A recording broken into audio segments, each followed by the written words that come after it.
Bom dia, gente boa. É uma alegria nós estarmos aqui celebrando a festa de Todos os Santos.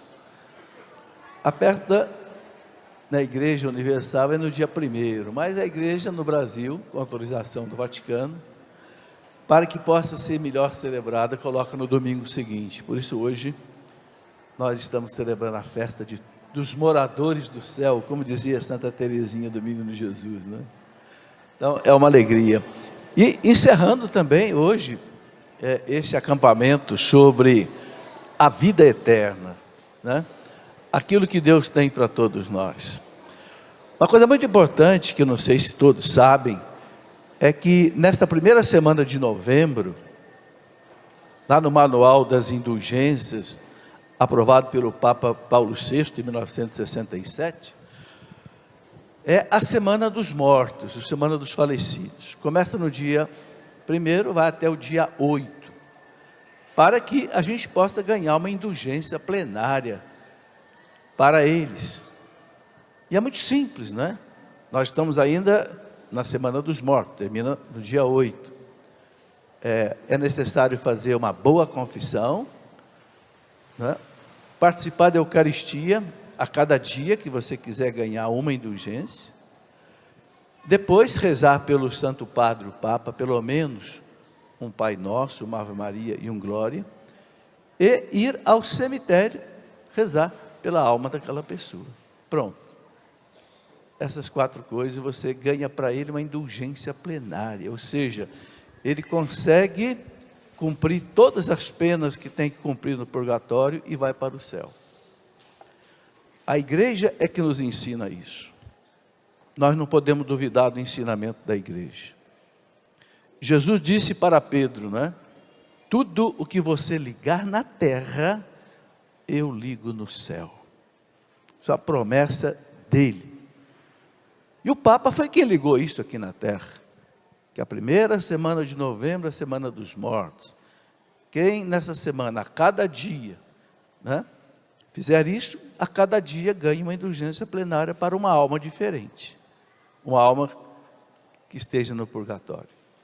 Nós precisamos acreditar na igreja, meus irmãos. Às vezes a gente não leva muito a sério as coisas que a igreja diz, não é?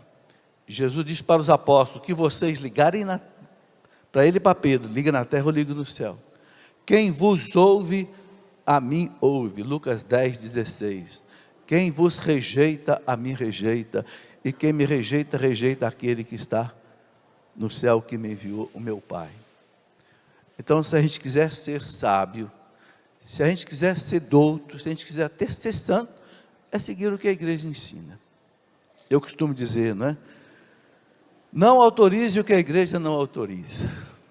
Não proíba o que a igreja não proíbe. Não é? Não ensine o que a igreja não ensina.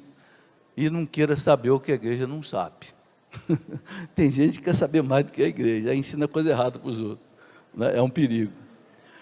Bem, vamos conversar um pouco sobre a vida eterna. É o tema desse nosso acampamento. Para a gente ganhar um pouco de tempo, eu já coloquei aqui no papel as citações que eu vou usar. E vou colocar depois no meu site Cleofas, e também no site aqui da Canção Nova, essa matéria desenvolvida para quem quiser ler com calma depois, ok? Eu queria abordar alguns pontos importantes. O primeiro deles é o seguinte: Deus não é o autor da morte. Segundo ponto, Cristo nos libertou da morte eterna. Terceiro ponto, nós completamos na nossa carne o que falta, a paixão de Cristo pela igreja de São Paulo. O quarto ponto, por que nós temos medo da morte? O quinto ponto, nós precisamos viver bem e morrer bem. E depois quero falar um pouquinho também, que a gente não pode se esquecer daqueles que já morreram, não é? Então quero abordar esses pontos. Bom, primeiro ponto, Deus não é o autor da morte. Ninguém culpe a Deus por uma morte. Ah, Deus que fez acontecer isso? Não, pelo amor de Deus. Então eu quero ler aqui algumas passagens da Bíblia, para você ter certeza disso. Primeiro, não é? São Paulo diz, lá em Romanos 6:23, o salário do pecado é a morte. Então, da onde vem a morte? Do pecado. Não vem de Deus. A morte entrou no mundo com o pecado original. É a doutrina católica. O livro da sabedoria, capítulo 2, versículos 23 e 24, diz assim: Deus criou o homem para a imortalidade e o fez à imagem da sua própria natureza. Foi por inveja do diabo que a morte entrou no mundo, e experimentam-na os que a ele pertencem. Quem é que vai para o inferno? Quem gosta do demônio, quem pertence ao demônio. Tem alguém aqui? Ninguém levanta a mão, né? Então nós todos vamos para o céu, porque o céu não foi, o inferno não foi feito para nós, foi feito para o demônio e seus anjos. Não foi feito para nós. Deus nos fez para a imortalidade. A morte entrou no mundo por inveja do demônio. Ele viu o homem no paraíso lá, na felicidade de Deus, desfrutando da amizade de Deus, da santidade, da justiça original. Ele já estava rompido com Deus, frustrado, revoltado, desgraçado, ou seja, sem a graça. Ele foi perturbar a vida de Adão e Eva. A pessoa revoltada é assim, né? Ela não gosta de ver ninguém bem, ela quer ir lá e bagunçar o coreto dos outros. Por quê? Porque ela está mal, ela vê alguém bem, ela fica pior ainda. Então vamos deixar todo mundo mal, que assim eu fico menos mal. É que nem aquela pessoa que foi lá na médica para emagrecer, e a médica disse: olha, faça isso aqui e reze, peça para Deus. Você ter força de fazer. Aí ela pediu para Deus, pediu, mas não conseguiu emagrecer. Aí voltou para Deus e disse: Senhor, já que eu não consigo emagrecer, então faça todo mundo engordar. Aí fica todo mundo igual a mim. Aí eu não me sinto mais mal. Tem gente que é revoltada que é assim. Ele é revoltado, então ele não pode ver ninguém bem. Senhor, se eu não posso ficar bem, então que todo mundo fique mal. É inveja. É a alma do demônio. Mas nós somos filhos de Deus. Nós queremos, né, essa imortalidade. O livro da sabedoria, no capítulo 1, versículo 3, diz assim: Deus não fez a morte, nem tem prazer com a destruição dos vivos. Ele criou todas as coisas para existirem. Acabamos de rezar que Deus é o Deus da vida, Deus de Abraão, Deus de Isaac, Deus de Jacó. É isso que Jesus quis dizer nessa passagem que ele não estava lendo aqui. Deus é Deus da vida. Eu vim para dar a vida e vida em abundante.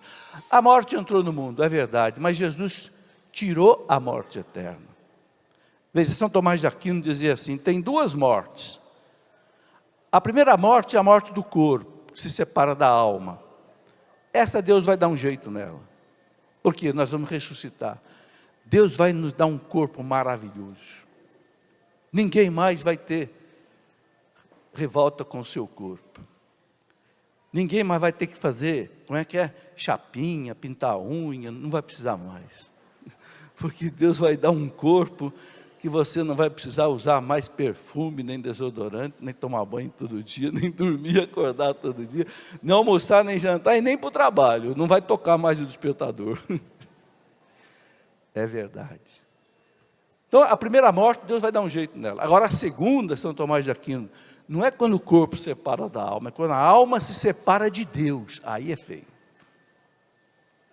Aí é o inferno. É dessa morte que Jesus veio nos livrar. Da morte eterna.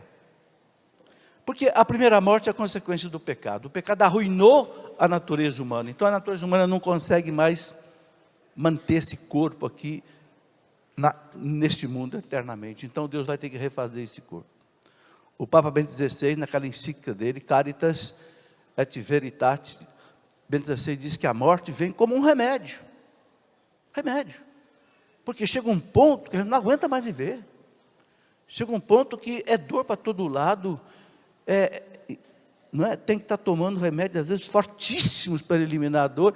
Então, o Bento XVI diz, a morte vem como um remédio. Mas Deus vai dar outro corpo. Vai nos dar outro corpo. Então, é muito importante a gente... Ainda outras passagens que eu vou ler rapidamente, olha aqui. Salmo 115, 5, é sentida por demais pelo Senhor a morte dos seus santos, seus amigos. Ezequiel 18, 23, será que eu tenho prazer na morte do ímpio? Oráculo do Senhor Deus, não desejo antes que ele mude de vida e se converta. Deus não quer a morte do pecador, não. Deus quer que ele se converta e viva. Né? Então está aí, depois ainda uma última passagem que eu quero ler do Catecismo da Igreja. O Catecismo da Igreja, que é o nosso guia. Lá no parágrafo 1008, o Catecismo da Igreja diz assim, olha que bonito. A morte corporal, a qual o homem teria sido subtraído se não tivesse pecado. Olha aí, a Igreja fala claro, se o homem não tivesse pecado, ele não morreria. Está lá, inclusive, no documento do Concílio Vaticano II, na Gaudium et Spes, número 18. É assim o último inimigo do homem a ser vencido, a morte. Vai ser o último inimigo. Então, nós não morreríamos se não houvesse o pecado. Mas Cristo veio exatamente para tirar o pecado. Com o seu sangue, com a sua cruz, com a sua morte, tirou o pecado, pagou a justiça divina, um preço infinito, porque o nosso pecado fere a majestade infinita de Deus. Só um sacrifício infinito, que nós celebramos toda hora na missa, todo dia na missa, é que pode tirar o pecado do mundo. Muito bem, Cristo nos libertou dessa morte eterna. Aqui, né, uma passagem bonita da carta aos Hebreus, diz assim, Hebreus 2,14, visto que os filhos têm em comum a carne e o sangue, também Jesus participou da mesma condição. Quer dizer, como nós somos de carne e ossos, Jesus veio, o verbo no seio da Virgem, recebeu carne, ossos, para assim destruir com a sua morte, aquele que tinha o poder da morte, isto é, o diabo, e libertar os que por medo da morte estavam a vida toda sujeitos à escravidão. Meus irmãos, a carta aos Hebreus está dizendo que Jesus veio para destruir aquele que tinha o poder da morte sobre nós, o demônio. E eu ainda fico arrepiado de ver alguns teólogos que querem negar a existência do demônio. Negar a existência do demônio é negar a necessidade de Jesus Cristo. Negar a existência do demônio é dizer, Jesus, o Senhor morreu na cruz à toa. Não precisava. O Senhor fez papel de bobo, Jesus. Não, gente, pelo amor de Deus. Eu vou ler de novo. Olha aqui. Com a sua morte, né? Participou da mesma condição, para assim destruir com a sua morte aquele que tinha o poder da morte, isto é, o diabo, e libertar os que por medo da morte estavam a vida toda sujeitos à escravidão. Nós estávamos escravos do demônio. O demônio tinha a chave da morte, agora a chave da morte está na mão de Jesus. O livro do Apocalipse fala, eu sou aquele que tenho a chave da morte, a chave do Hades, eu liberto. E foi com a sua morte que ele fez isso. Que coisa bonita, não é, gente? O Catecismo da Igreja, no parágrafo 1009, diz assim, ó, a obediência de Jesus transformou a maldição da morte em bênção. Olha que bonito, a obediência de Jesus, obediente até ao Pai de São Paulo, até a morte, e morte de cruz, São Paulo diz. Não tinha morte pior no tempo de Jesus. Você imagina uma pessoa ficar pendurada 3 horas por 3 pregos, gemendo de dor, depois de ter sido flagelado e coroado de espinhos. Ninguém sofreu como Jesus. Obediente até a morte, para quê? Para nos libertar da morte. Meus irmãos, a vida inteira é pouca para a gente agradecer a Jesus. A eternidade inteira vai ser pouca para nós louvarmos o que Jesus fez por nós. O profeta Isaías, 700 anos antes de Cristo, já falava de tudo isso, né? 700 anos ele dizia, o cordeiro que vai para a morte, assim como aquela ovelha muda, vai para o matadouro. Não abriu a boca, lá no Isaías 52, 53, né? E o profeta ainda diz assim, o Senhor Deus eliminará para sempre a morte, e enxugará as lágrimas de todas as faces, e acabará com a desonra de seu povo em toda a terra. Isaías 26, 8. Deus vai enxugar todas as lágrimas. Que coisa bonita, né? Não haverá mais morte, não haverá mais sofrimento, não haverá mais esta, gente, é a alegria da nossa fé. Esta é a nossa alegria. São Paulo, quando fala da ressurreição, lá no capítulo 15, da primeira carta aos Coríntios, São Paulo fala assim: se é só para esta vida que nós temos fé em Deus, então nós somos os mais infelizes dos homens. Por que São Paulo fala isso? Porque São Paulo viveu a vida inteira sofrendo. Foi náufrago não sei quantas vezes, foi flagelado não sei quantas vezes, morreu decapitado, o homem não tinha um segundo para ele. Então ele disse: se for só para essa vida que eu tenho fé, só para eu poder ganhar dinheiro, só para eu poder ter uma vida mansa, só para eu poder ter isso, mais aquilo, mais aquilo, mais aquilo, mais aquilo, então São Paulo diz: então eu sou o mais infeliz dos homens. Por quê? Porque tudo isso vai acabar, tudo isso não tem valor. Não, nós temos a fé por causa da eternidade. Não é? É bonito isso aqui, né? E aqui a carta aos Coríntios, esse capítulo 15, versículo 57, diz assim, né?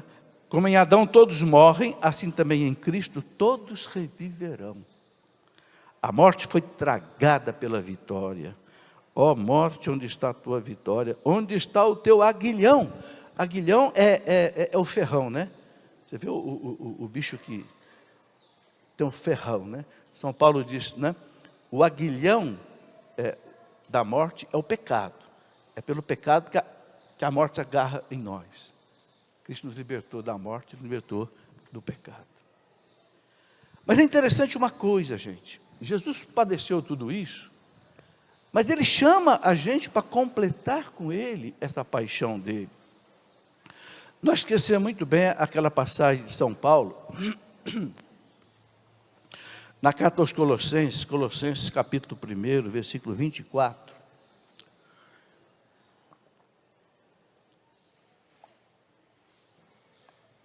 São Paulo diz assim: eu completo na minha carne o que falta a paixão de Cristo, no seu corpo, que é a igreja. Nós temos que entender isso.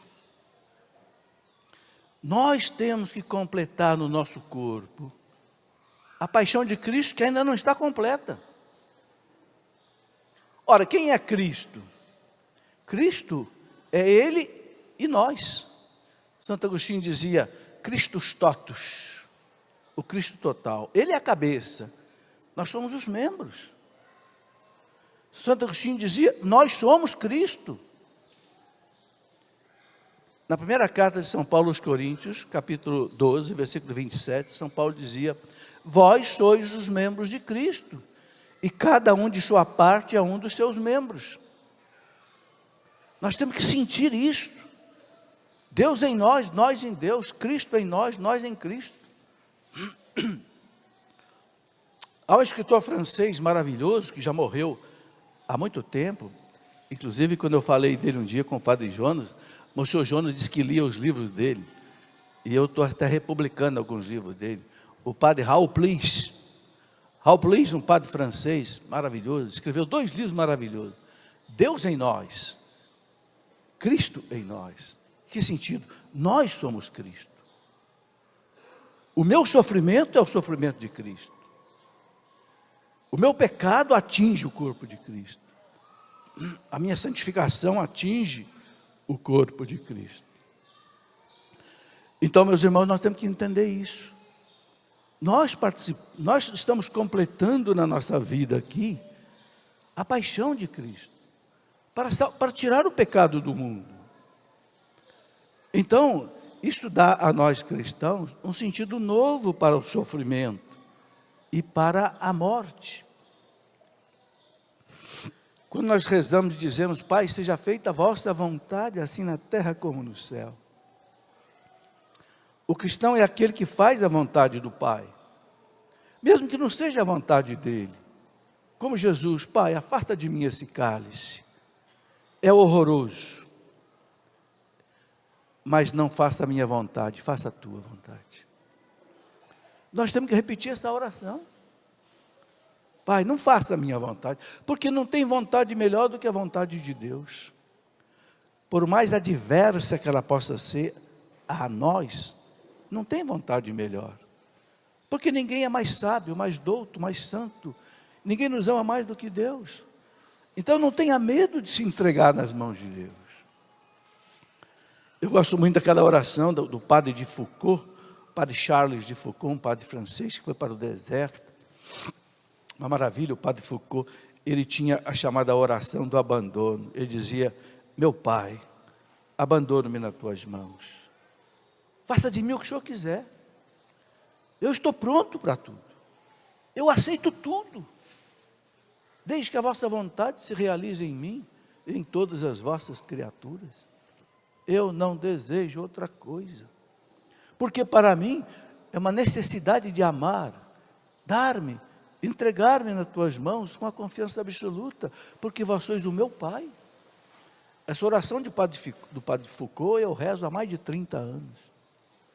Porque para mim é a oração perfeita, inserida no Pai Nosso, né? Seja feita a vossa vontade.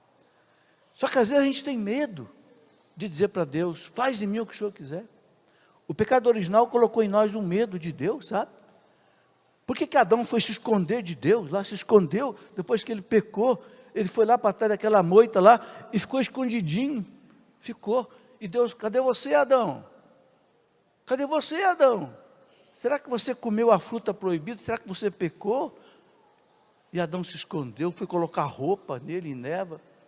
Entrou a malícia, entrou o pecado, entrou o medo de Deus.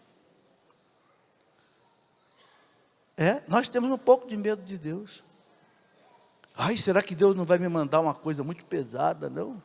Será que isso que está acontecendo aqui na minha família, essa doença, essa morte, será que está no plano de Deus? Está, meu irmão. Deus está no comando de tudo. Deus não é o culpado do sofrimento do mundo. Mas quando Deus permite um sofrimento do mundo, Ele sabe tirar daí alguma coisa boa. São Paulo diz: tudo concorre para o bem daqueles que amam a Deus.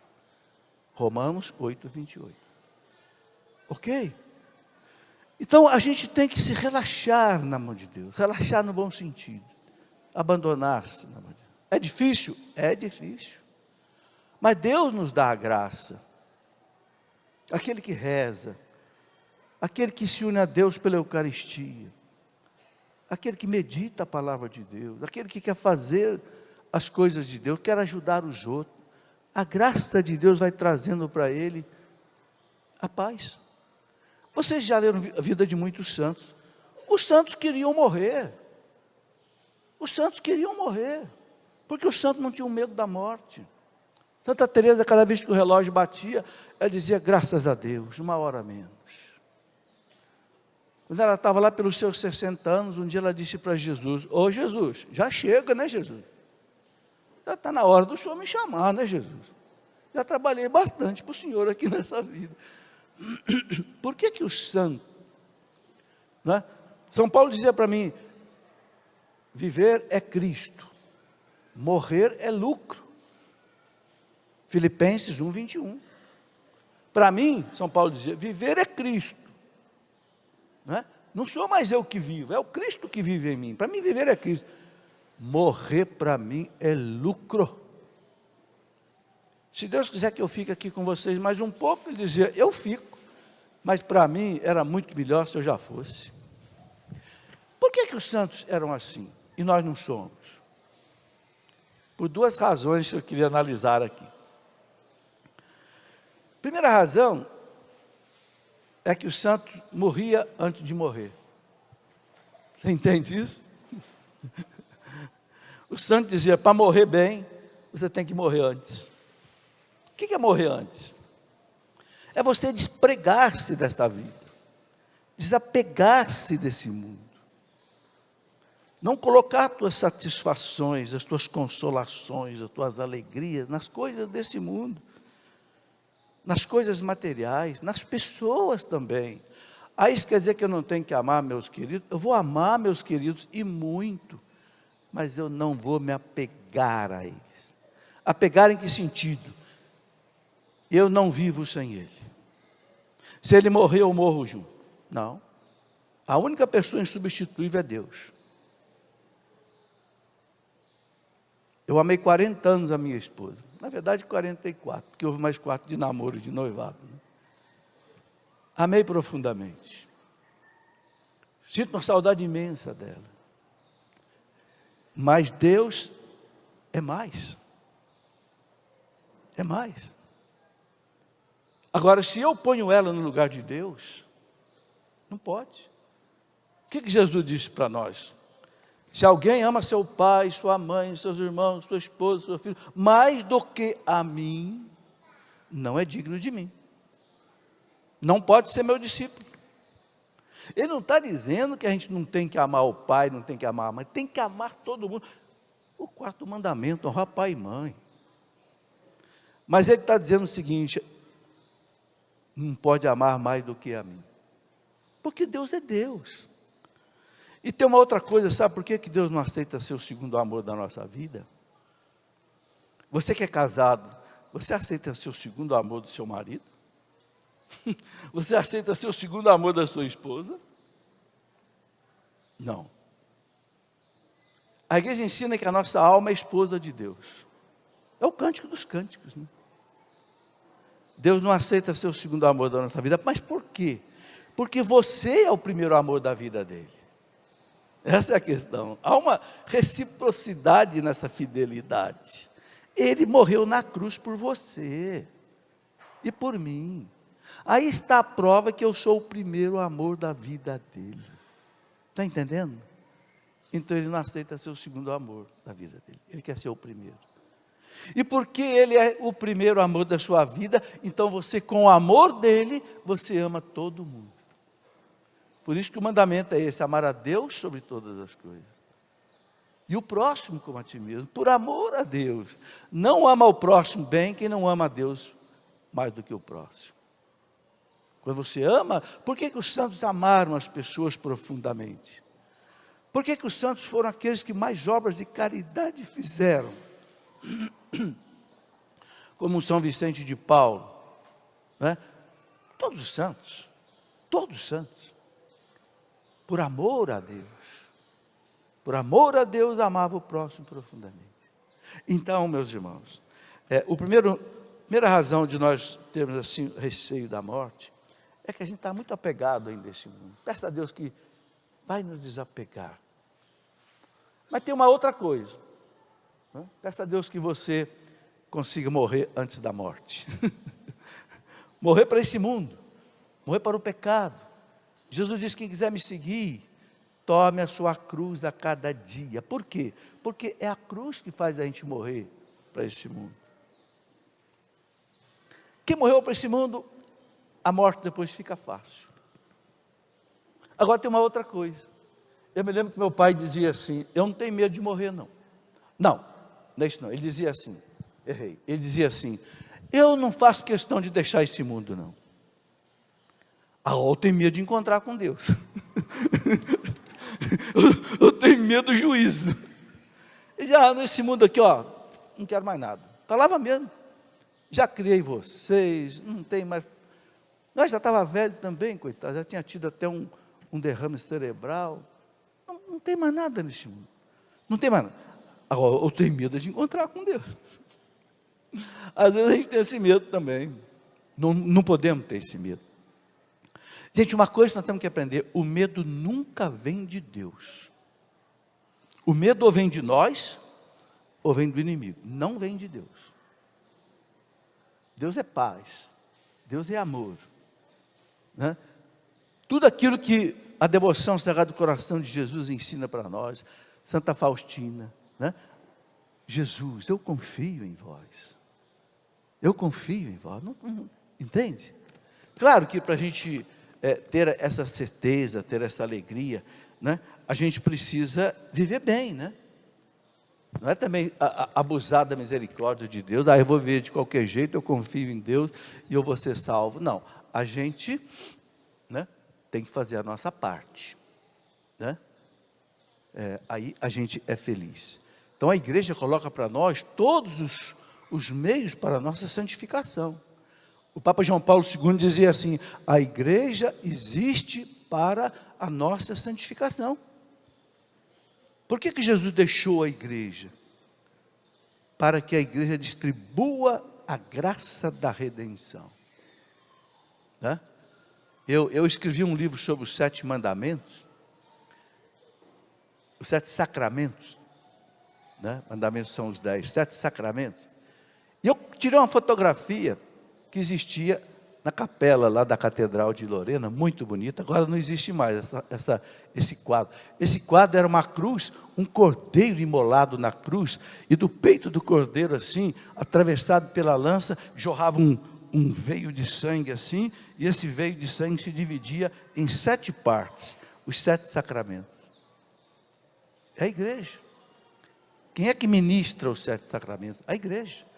Na mão de quem que Cristo entregou os 7 sacramentos? Na mão da igreja. Jesus disse para os apóstolos, né? Está lá em Lucas 12, 32, pequeno rebanho, não tenham medo, porque foi do agrado do Pai dar-vos o reino. Ele veio trazer o reino do céu aqui na terra. Para quem que ele entregou o reino do céu? Para a igreja. Pequeno rebanho. Lucas 12, 32. Pequeno rebanho, não tenham medo. Foi do agrado do Pai dar-vos o reino. Ou seja, entregar para vocês esse reino da salvação para levar para o mundo inteiro. Então, colocou na mão da igreja os 7 sacramentos. É pelo batismo que ele arranca de nós o pecado. Faz a gente participar da sua morte, da sua ressurreição. Mas quem é que ministra o batismo? É a igreja. E quando eu peco depois do batismo, como é que de novo ele tira o meu pecado? Pela confissão. E quem é que ministra a confissão? É a igreja, pelos seus sacerdotes. E porque eu sou fraco, eu preciso de um alimento para não cair, então ele deixou o próprio corpo dele, o maior sacramento, a Eucaristia. Os outros sacramentos transferem a graça de Deus. A Eucaristia transfere o próprio Deus. Por isso é o maior sacramento. Os outros levam a você a graça. A Eucaristia leva o próprio Deus, como alimento e como remédio da alma. Quem come a minha carne, bebe o meu sangue, permanece em mim e eu nele. Viverá por mim e eu ressuscitarei no último dia. Então a igreja ensina que a Eucaristia, meus irmãos, é penhor de vida eterna. O que quer dizer a palavra penhor? Penhor é garantia. Se você vai lá no banco fazer um empréstimo, o banco pede uma garantia. Tem gente que deixa um anel de ouro lá empenhado. Outro diz, não, está aqui a escritura de um terreno que eu tenho, porque se você não pagar, o banco vai lá e toma seu bem. É a penhora. Então Jesus diz que a Eucaristia é penhor de vida eterna. Quando você comunga, você coloca nas mãos de Deus um penhor. O sangue de Cristo, o corpo de Cristo, a alma de Cristo,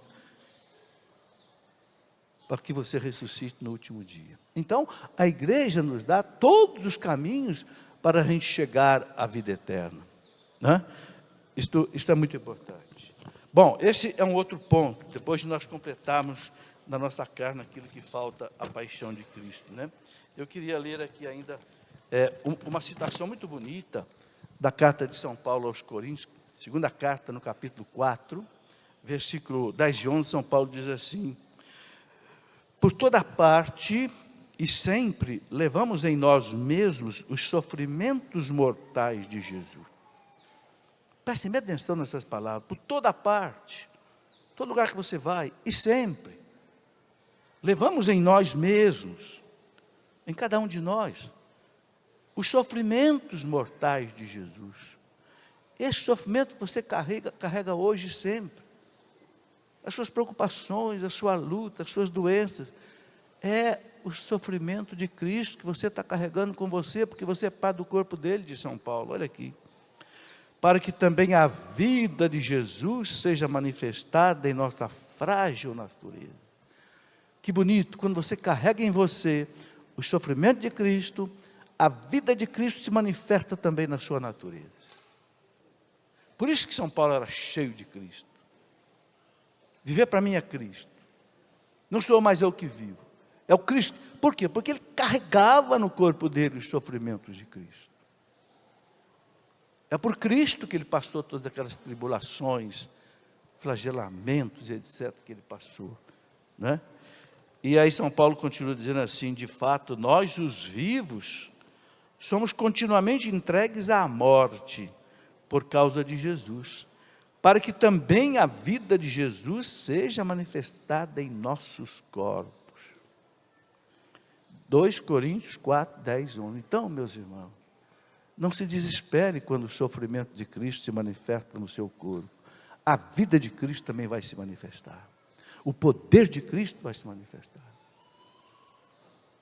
Muitas vezes é numa hora que a gente tem uma missão dura para cumprir, que parece que o sofrimento bate em cima da gente. Para quê? Para que a força de Cristo também se manifeste. Quantas e quantas vezes você vai fazer um trabalho na sua paróquia, vai fazer uma palestra, vai pregar um retiro, quantas e quantas vezes o sofrimento bate na sua porta? É um filho que fica doente, é a tua garganta que não quer funcionar,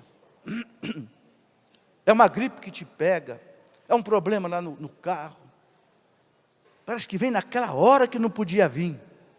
É o sofrimento de Cristo, que se manifesta na sua vida, para que o poder de Cristo também se manifeste, e você cumpra a missão de Cristo, não na sua fraqueza, mas no poder de Cristo. E aí você toca as pessoas, aí você transforma as pessoas, porque não é você que transforma ele. É interessante isso, meus irmãos. Quem vive esse trabalho na igreja percebe isso. Quantas e quantas vezes a coisa parece mais interessante, sempre dá certo no final. Eu costumo dizer que há 46 anos eu trabalho na igreja. Desde que meus 20 anos, quando eu conheci Moço Jonas Abib, eu trabalho na igreja. Nunca na minha vida eu fui para um encontro que o encontro não terminasse bem. Nunca na minha vida eu fui pregar uma palestra, eu fui fazer um que não terminasse bem. Por quê? Porque Jesus vai na frente. Ele prometeu. Mateus 28, 20, a última frase do Evangelho de São Mateus: eis que eu estou convosco. Engraçado que ele colocou o verbo no presente, ele não disse estarei nem estive, ele disse eu estou. Eis que eu estou convosco todos os dias, até o fim do mundo. Vai como meu mensageiro, eu vou com você. Pode a casa cair, a missão vai ser cumprida. E eu nunca voltei para casa, meus irmãos, graças a Deus, eu digo isso em nome de Jesus, para a glória de Jesus. Eu nunca voltei para minha casa para uma missão que eu não tivesse cumprido a missão até o fim. E não sou eu não, todos aqui que trabalham podem dizer a mesma coisa, porque a missão é Ele que cumpre, mas às vezes vem o sofrimento de Cristo, para que se manifeste em nós a força de Cristo. Bem, eu queria também colocar aqui o seguinte, né? Aquela segunda parte que eu coloquei, das pessoas que têm um certo medo, né, da morte.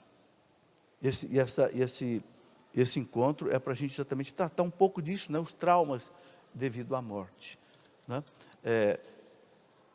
Nós temos que encarar a morte, meus irmãos, como os santos encaravam, como uma coisa boa. Ah, mas eu vou perder a pessoa, eu vou ter saudade da pessoa, e daí?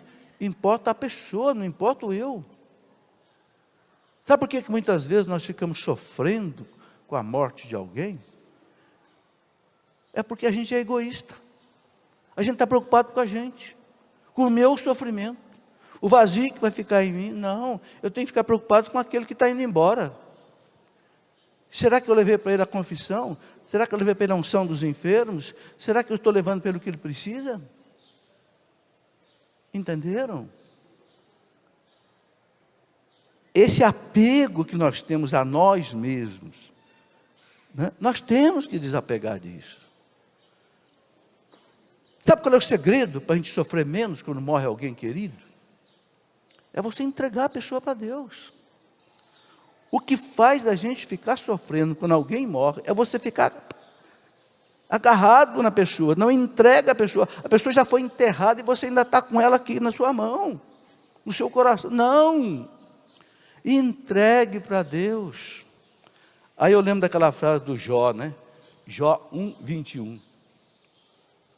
Quando chegaram para o Jó e disseram: Jó, morreram todos os seus filhos, seu gado foi todo roubado pelos filisteus, levaram os camelos, levaram os sei quantos mil jumentos, levaram tudo, levaram teus filhos. Jó, ficou só você e a sua mulher, Jó.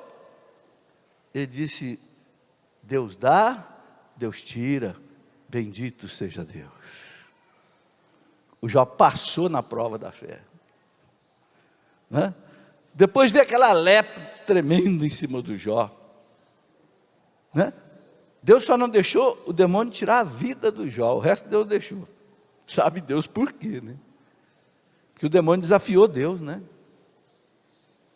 Desafiou Deus, chegou para Deus e diz: esse Jó te louva, te bendiz, vive a tua lei, porque ele é rico, porque o Senhor deu um punhado de bênçãos para ele. Deixa eu botar a mão nele, que o Senhor vai ver como é que ele vai blasfemar contra o Senhor.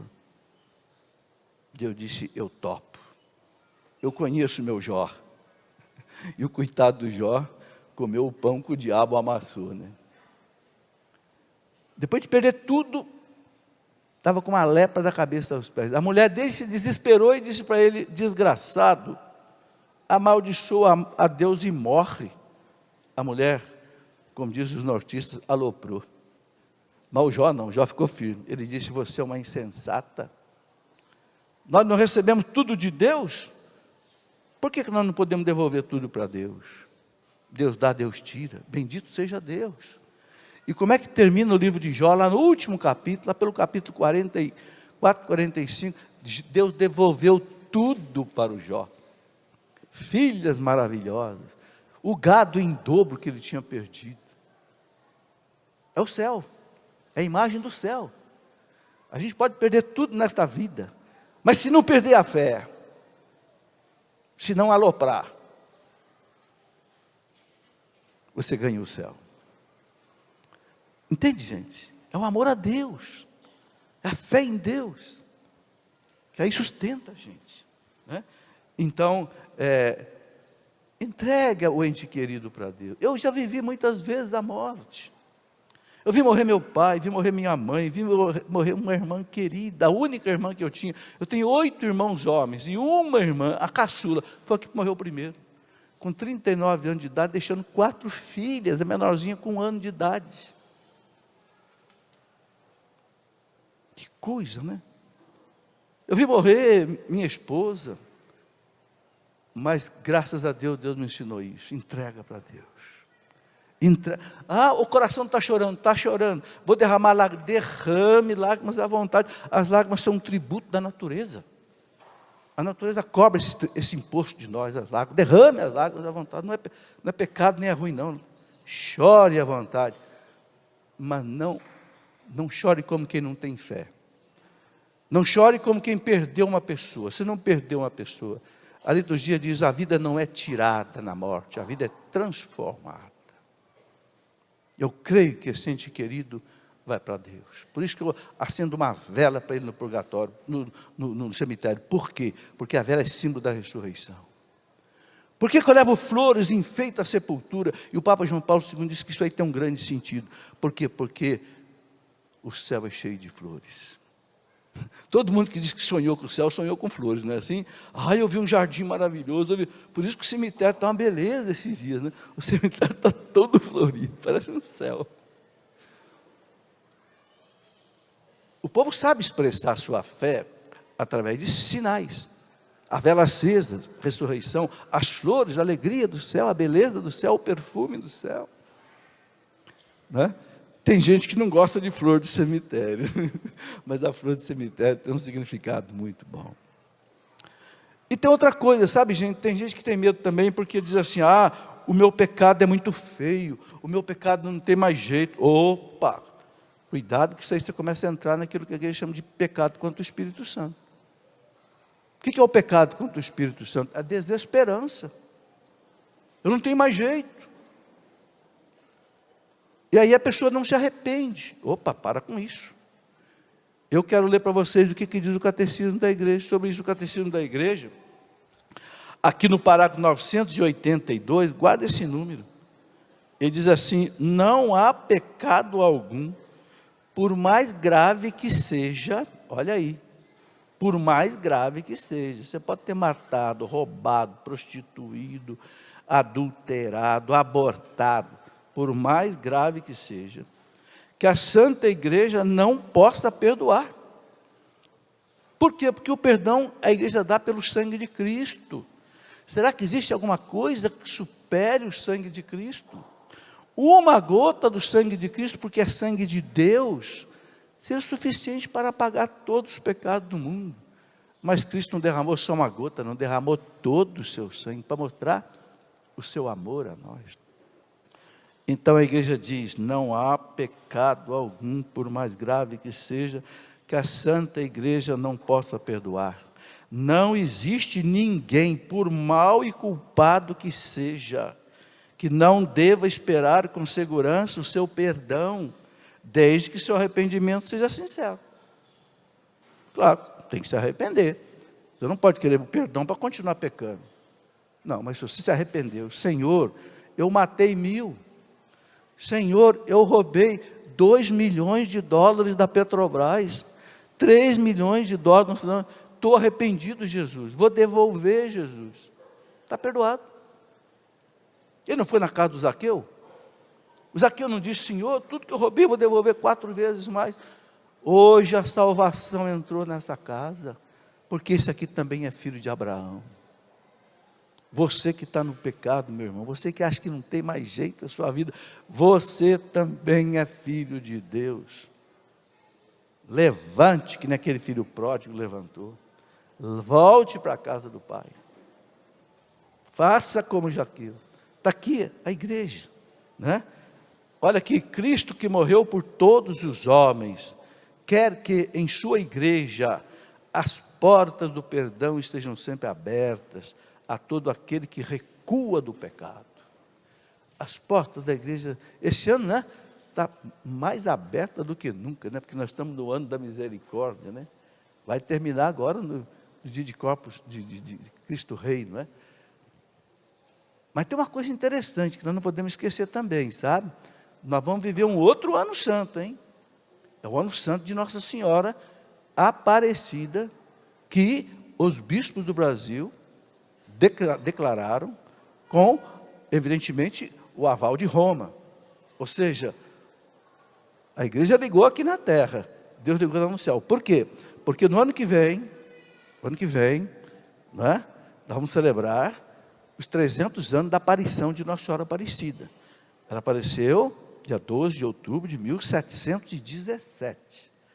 Então, 300 anos, 12 de outubro de 2017, 300 anos. Para celebrar esses 300 anos, já começou agora, em 12 de outubro passado, o ano santo de Nossa Senhora, o ano mariano.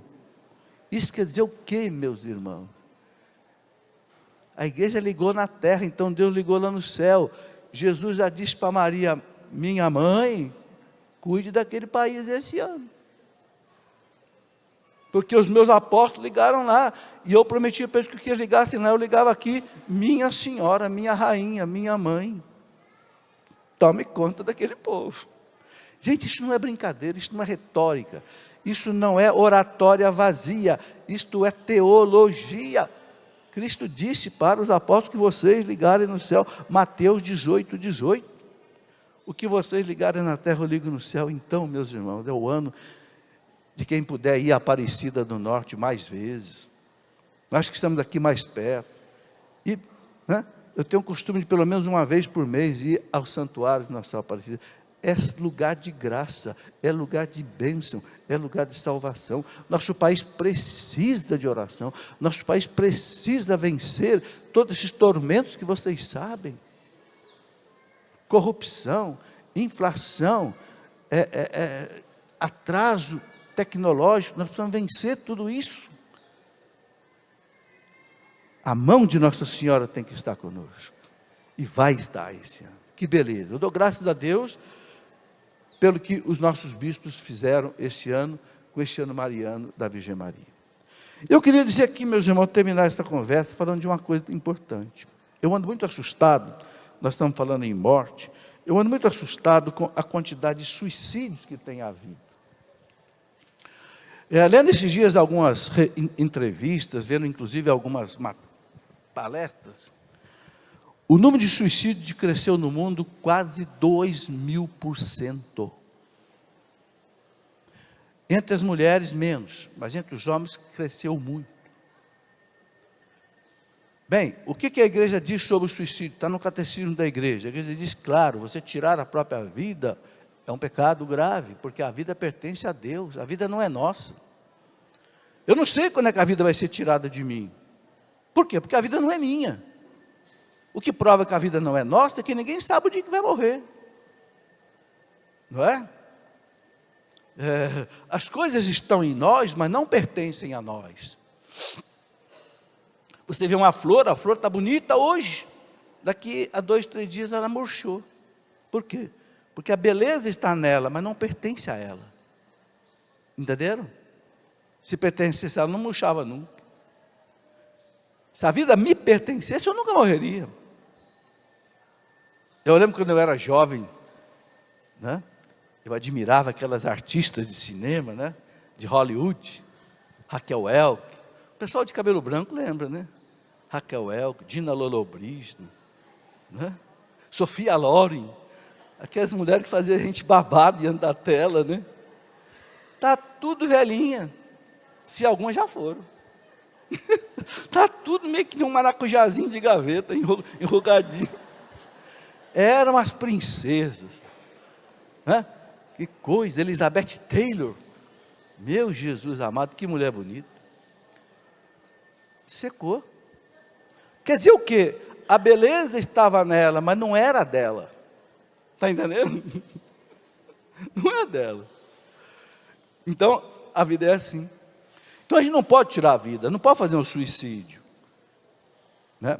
É um pecado grave. Mas a igreja diz assim, há situações em que o pecado fica muito diminuído, em casos de depressão, traumas psicológicos, né? Então a igreja diz, nunca desesperem da salvação de uma pessoa que suicidou. A pessoa que suicidou, ninguém pode dizer que está no inferno, não. Eu lembro de um caso interessante de São João Maria Vianney, o cura d'Ars. O cura d'Ars, aquele santo maravilhoso, né? Um dia ele estava celebrando uma missa de manhãzinha, e no fundo da igreja tinha uma mulher de preto chorando. Acabou a missa, ele foi lá. Pare de chorar. Seu marido não está no inferno, está no purgatório, reze por ele. Mas como santo cura? Ele suicidou. Lá naquela época, né, 1700 e pouco, suicídio era sinal de inferno. Não está no inferno não. Mas como ele saltou do rio e morreu lá embaixo no rio? Está no purgatório, Deus me mostrou. Reze por ele. Mas como santo cura? Ah, vou te explicar. Você lembra no mês de maio, quando você montava um oratóriozinho lá no seu quarto, e você rezava lá, de vez em quando ele rezava com você o texto, lembra? Nossa Senhora o salvou na última hora. Santo cura d'Ars.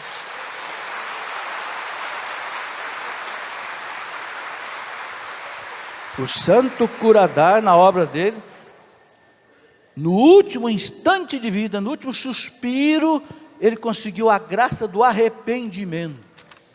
E ele diz, se salvou. Sabe, gente, Nossa Senhora pega a gente nem que seja pelos cabelos. São Bernardo de Claraval, doutor da igreja, hein? São Bernardo de Claraval, lá do século XII, dizia assim, nenhum devoto da Virgem Maria se perde. Nenhum devoto da Virgem Maria se perde. Você reza o texto 50 vezes, você diz, agora e na hora da nossa morte, amém. Você acha que ela não escuta isso? 50 vezes, rogai por nós, principalmente na hora da nossa morte. Então de vez em quando chega na hora da morte, não vai cair não, junta você nem que seja pelos cabelos. Que beleza, né, gente? É beleza de ter essa mãe que Jesus nos deu aos pés da cruz, exatamente para isso. A mãe espiritual. A mãe espiritual é aquela que nos leva para Deus. Agora uma coisa para completar, né? Tem muitos jovens suicidando. Sabia que a segunda causa de morte hoje na Europa é suicídio? É a terceira causa nos Estados Unidos. É muita morte, gente. Eu não tenho essa estatística no Brasil, mas as duas eu vi. O que está acontecendo? O jovem não sabe trabalhar suas perdas. O jovem perde uma namorada, quer se matar. O jovem perde um vestibular que não passou, quer se matar. Que isso, jovem? Os jovens não estão tendo mais força para lutar na vida. Por quê? Sabe por quê? Porque muitas vezes os pais mimaram muito. A gente não pode impedir os nossos filhos de enfrentar as batalhas da vida que eles têm, não. Tem pai e tem mãe que quer fazer tudo no lugar do filho. Aí o que acontece com o filho? O filho fica fraquinho. Ele não sabe enfrentar a vida. Nós hoje, pais, estamos com um defeito muito grande. Você quer dar para os seus filhos tudo que você não teve. E você se mata de trabalhar. Não, porque meu filho tem que ter o melhor celular do mundo. Meu filho tem que ter o tênis Nike. Meu filho tem que ter a camisa da moda. Para com isso. Capítulo 30 do livro do Eclesiástico, eu recomendo para os pais lerem. Capítulo 30 do livro do Eclesiástico, sobre a educação dos filhos. Ele fala: não mima o teu filho, porque senão você vai ter que curar as suas feridas. Nós temos que ajudar os nossos filhos, mas eu não posso fazer por ele o que é para ele fazer, senão ele fica fraco. Você entende? Tem muito filho que está ficando hoje assim mal acostumado, ele não pode perder nada, que ele já se desespera. Por quê? Porque ele briga com a professora, o pai vai lá, briga com a professora também. Ah, meu filhinho tem razão. Ah, você está criando uma cobra. Está entendendo? Você tem que dar amor ao seu filho, você tem que conquistar o seu filho com o seu amor, mas você não pode mimar o teu filho. Se você não pode dar um celular para o seu filho, não dê. Se você não pode dar uma bicicleta, não dê, e explique para ele: não posso, meu filho, quando eu puder eu te dou, mas você não pode ficar virando cambalhota aí, para você dar um celular para o teu filho. E sabe lá se esse celular vai ser bem para o teu filho? Gente, nós estamos acostumando nossos filhos meio mal. Sabe, eu criei 5 filhos, tenho 12 netos, eu converso com eles, converso com os pais deles, porque se o filho não se acostumar com as batalhas da vida, depois ele se desespera, porque ele não sabe perder.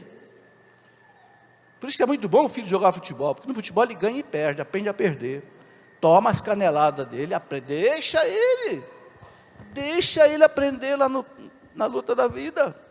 Claro, você vai ficar monitorando, você vai dar aquele apoio macro, mas você não pode viver no lugar do teu filho. É isso que a gente percebe, que muitos jovens hoje estão ficando muito frágeis diante dos acontecimentos da vida. A vida está ficando mais difícil, então o jovem também tem que ficar mais forte. Ok? Que Deus nos abençoe. Sejam muito felizes.